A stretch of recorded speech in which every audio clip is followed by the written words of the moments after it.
I was really struck by the sense of community, how many people love the place, how many people were involved in it in all kinds of different ways. And I've been able to help out, and they've given me many opportunities down here to direct and to act for them. So it's been, I think it's one of the cornerstones of Youngstown. Now, I think that the resiliency, the fact that this place, I mean, my God, it's flooded. The only thing we're missing is a tornado and a hurricane at this point. You know what I mean? Like, oh my God, no. I don't mean that. I think the resiliency, I mean, there is no stopping it. It may pause for a minute, but like, it's gonna come back. I think that's its special thing. There's clearly a love and a fabric of people here that will always make sure that it's gonna be okay. I think that's why the Playhouse is special. And that actually was...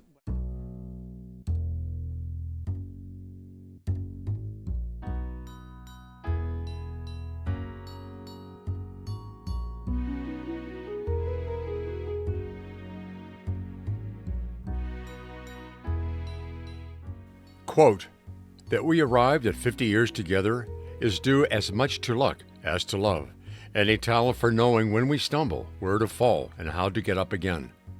Unquote. Ruby Dee. Those words also describe the Playhouse's journey over the first 50 years. It wasn't perfect, but they arrived at their first big milestone anniversary.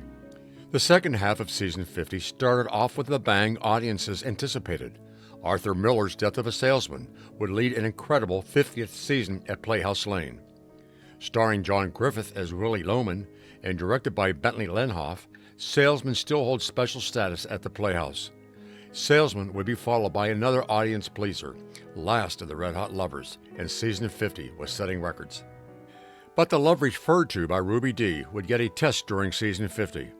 During a violent thunderstorm in the spring of 1974, the stage roof would be damaged, flooding the stage below during the wee hours of Easter Sunday. With a matinee of the campy musical Dames at Sea scheduled for that day, undaunted cast and crew banded together to mop up the stage and orchestra pit so that the show could go on.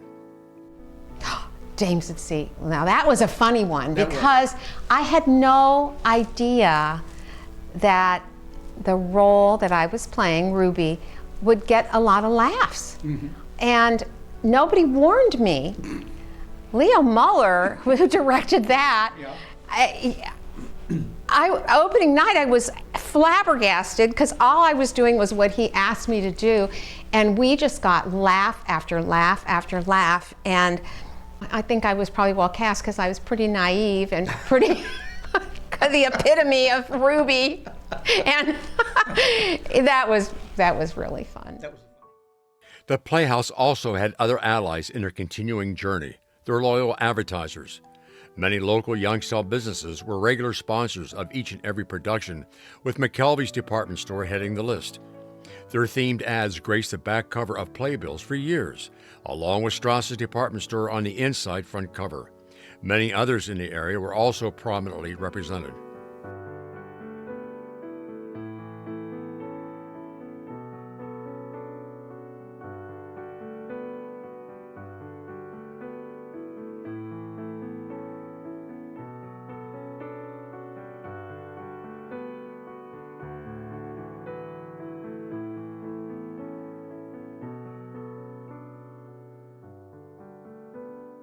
Record-setting season ticket drives also added to the coffers. Each drive seemed dramatically more successful than previous ones. Local audiences were clamoring for tickets. The Women's Guild, however, had their own unique approach to raise some funds, a celebrity cookbook. Gathering recipes from Playhouse actors and personnel was the first step, but to include recipes from Broadway, Hollywood, and television celebrities placed the cookbook into a whole new realm. Now Youngstown housewives could serve dishes from the likes of Arnold Palmer, Mrs. Bob Hope, Phyllis Diller, Vincent Price, and many more. The cookbook was a huge success. Another legendary Playhouse show would hit the boards in season 51, the hit musical Gypsy. Jerry Bloomberg would reprise her Mama Rose role from years earlier, with support from Laura Lee Thomas, Arlene Smith Russo, and Kim Mills. The show ran a solid 5 weekends and still turned people away due to sellouts. By the summer of 1975, Bentley Linhoff had been leading the Playhouse for 10 years. His tenure was now the longest of anyone who had preceded him in his position. Well, Bentley was quite a character, as we all know. But he came from a theater background. I think his father had some type of, I don't know whether it was a summer stock theater up in the Upper Peninsula of Michigan, something along those lines. So he came with a wealth of experience, and he seemed to have the pulse of the area in making choices about what his audience wanted to see. And he also was able to make a lot of contacts with some of the movers and shakers in the town, especially during the time when the mills were running, and there were a lot of, there were just a lot of people around with money at that point, and he seemed to be able to bring it all together and make it work. He was a gruff man. I think he ran the Playhouse very well. I think there were some problems after he left, and then he came back and really kind of revitalized it. And I was on the team of Let's Get Bentley back to revitalize. I supported that wholeheartedly. And then he mellowed. I think he did. He really did. And I don't know, I miss him. Yeah. Well, I think one thing was the fact that he built on quality. The shows were quality, and that's an interesting thing. When he first came here, his contract said he could not direct a show. And for some reason, somebody became ill. In the first year that we were here, he directed a show, and of course it was a wonderful job. And so the next year, the contract said he had to direct 2 shows.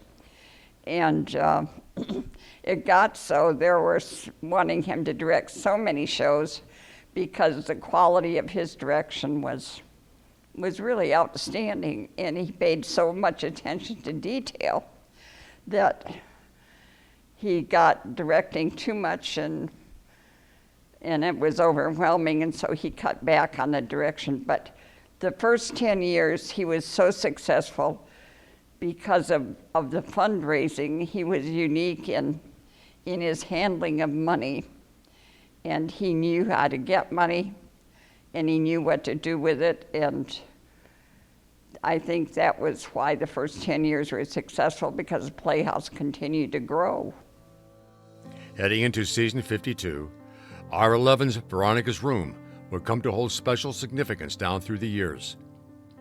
This show would mark the first main stage appearance for then unknown actor Edward O'Neill. Still a student at Youngstown State University, O'Neill would be showing up a lot more on the Playhouse stage. Coinciding with the bicentennial of the United States, the Playhouse would present their blockbuster hit for season 52, 1776. Directed by Robert Vargo, the show relates the story of the signing of the Declaration of Independence.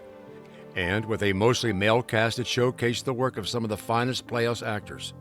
But 1776 would be followed in the spring with an equally successful production of Godspell.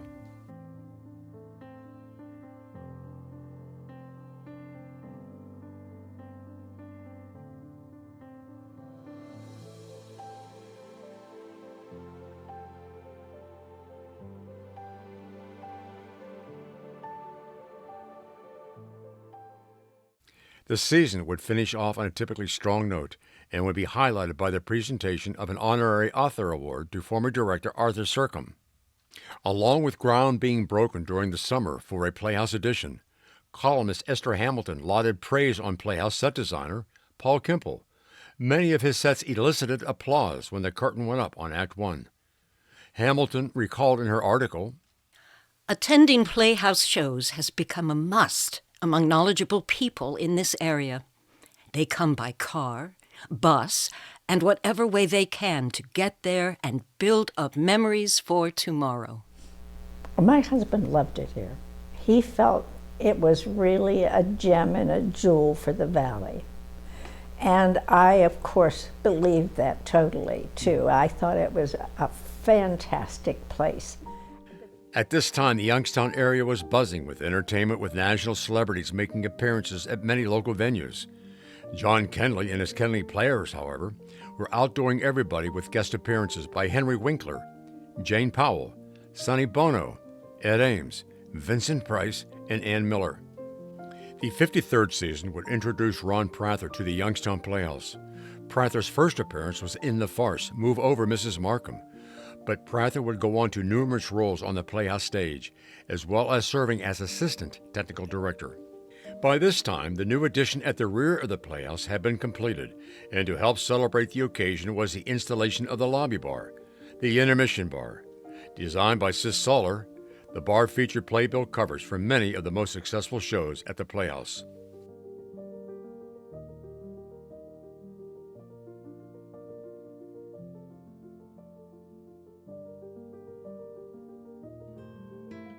The Country Girl would offer audiences the chance to see the dynamic acting duo of John and Rennie Griffith in the powerful leading roles, and would also feature Joe Scarvell.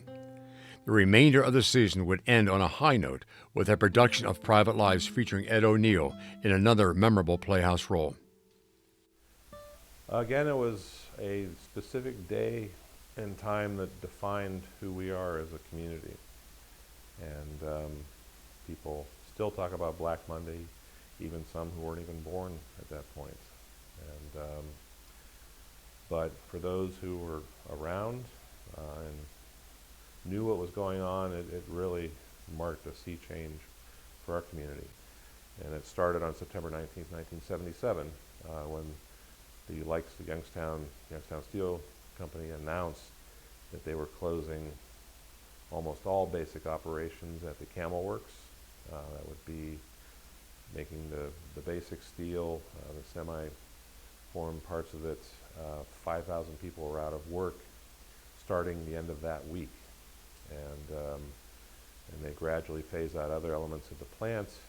And then in 1979, they announced closing out basic operations and really all of the Briar Hill Works on Youngstown's northeast side. And so, again, 1,500 or so jobs lost directly in these plants, but then you had all the indirect damage coming from local contractors, the railroads, the trucking companies that move products and raw materials in and out of the Mahoning Valley. So you had that effect of thousands of more jobs that were lost in this period.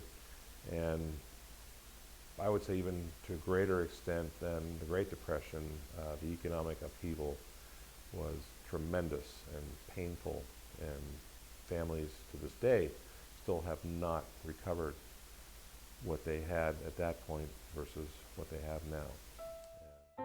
The 54th season started strong, with Murder Among Friends featuring Ed O'Neill and an open house to enlist new members into the Playhouse family. One Playhouse actress, however, was opening the door to another concern: the lack of opportunities for black actors at the Playhouse. Gloria Brown praised the Playhouse for all that they had accomplished, but pointed out that few black plays were presented, making it difficult for black actors to get involved. The beginning of 1978 would bring more bad news to the Youngstown area. Packard Music Hall was severing ties with longtime summer producer John Kenley. Citing the need to open the theater for summer leases, John Kenley's long stay in the Youngstown area would end. Kenley, however, claimed that it was Packard's unwillingness to perform needed renovations which caused the split. Restaurants and hotels claimed that 40% of their summer business was from Kenley shows. The cold wind and the warm was running at the Playhouse, and the warmth continued with the opening of the long-anticipated Moyer Community Room, named for Sidney and Helen Moyer. As the season wound up, the Playhouse would set a new record for ticket sales, with 15,000 people attending The Sound of Music. And the successes kept rolling, with productions of The Curious Savage with Phoebe Alexander and award-winning productions of Fiddler on the Roof and Brigadoon that were setting the stage for the Playhouse to rise to the top of the list among successful community theaters in the country. The Playhouse was now spending more money on costumes than they used to spend on an entire season of shows. It would be about this time that Playhouse actor John Abbey would create his signature role of Sheridan Whiteside in the comedy The Man Who Came to Dinner. Meanwhile, the Civic Children's Theater was equaling the successes of the Playhouse main stage, with productions of Step on a Crack, Beauty and the Beast, and Rapunzel and the Witch, along with successful classes for young actors who were clamoring for involvement in the youth program. One thing that actors and audience each had in common when they arrived at the Playhouse is the familiar face that greeted them each day, Henry Jones. Jones started his career at the Arlington Street Theater and stayed well into the Playhouse Lane days. He was a doorman, watchman, maintenance man, and all-around friend to each and every person that walked through the Playhouse doors.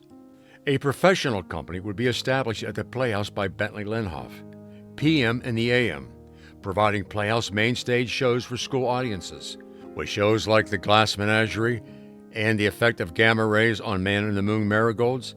It gave student audiences a glimpse of a wider expanse of theater available to them. 1980 would see one of the biggest successes ever at the Playhouse, Hello, Dolly, starring a then relatively unknown Maureen Collins. As Vindicator critic Margaret Neary said, quote, "The show belongs to Maureen, and she makes every moment count," unquote. But as often happens in Playhouse history, this success was countered with sad news. The passing of 3 Playhouse giants in close succession. Arthur Sercombe, former director, Fred Childress, critic and Playhouse supporter, and Paul Herman, actor, were all vital parts of the Playhouse family. Their passing was felt by everyone associated with the theater. Season 58 would see 2 landmark productions, On Golden Pond with Helen Moyer and John Abbey, and Cabaret starring David Gentry. That season would go down as one of the most successful Playhouse seasons ever. But with local unemployment rolls rising to 62,000, the Playhouse began to see its own sour times hit. Bad reviews were now becoming more frequent at the theater. The Playhouse seemed to be entering a different phase.